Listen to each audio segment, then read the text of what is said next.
Congressman Anthony Weiner, who is viewed as a potential candidate for New York City mayor, pays attention both to the politics and fashion.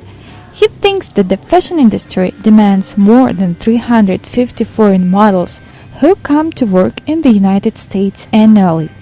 So he suggests to increase this number threefold. However, migration experts say this number is not precise. With a number of 1,000, I actually think that that's probably a smart idea for a very simple reason. We really have no idea what the demand really is. The fashion industry welcomed Weiner's initiative.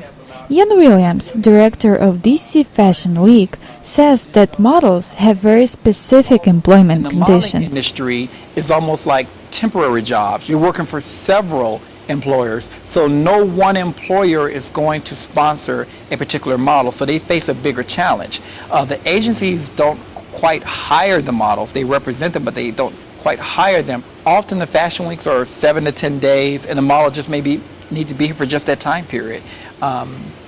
It's a challenge. Designer Carlos Reeves works with both American and international models.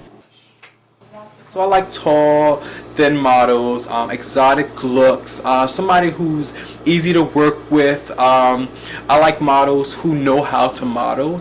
You know, I worked with some who weren't, quite there, but I like models who can really bring to life my collection. Carlos has an ideal model who gives him inspiration. Her name is Firuza Kasimova. She moved to the United States from Uzbekistan when she was a teenager. At first, her family did not support her desire to become a model. I asked my mom, I was like, I really want to do modeling. I want to pursue this type of field. And what she said was like, at first my family was like, no, you cannot do that. But then I told her that, I'm not going to do swimwear. I'm not going to do lingerie. So can I do it? And she's like, if you don't do lingerie, you don't do swimwear, you can do it. Firuza combines modeling with doing her master's at the University of Maryland. She likes modeling business so far, but she doesn't think it's going to be her long-term career. Modeling? No, definitely not. It's more like a hobby for me, something that I do on the side. But it's something that I do enjoy doing a lot, and that's why I'm still pursuing. Firuza denies any competition or rivalry between American and international models. From my personal experience, no. When I worked with foreign models, foreign models and American models, I think they treat each other like co-workers, somebody you treat at work with. So I didn't notice any rivalry. Firuza will be granted American citizenship soon, so the amendment introduced by Congressman Weiner is not any of her concerns. But for other foreign models, it can open the doors to the American runways. However, some risks are involved here. As with any process, there's a risk for fraud to occur.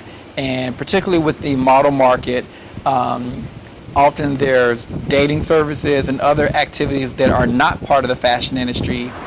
Visas for models is not the most important issue for American legislators. But if the models will get a separate category, it will free hundreds of visas within the general quota. And those might be given to IT specialists and engineers, which, according to Bill Gates, are now in demand. Scientists and engineers, we must do both. Reform our education system and our immigration policies. Those who say that Weiner is looking for a glamorous date for himself might want to consider this amendment in a new light, as it might enable not just more beauties, but also more geeks to come to the United States. Olesia reporting for the Voice of America.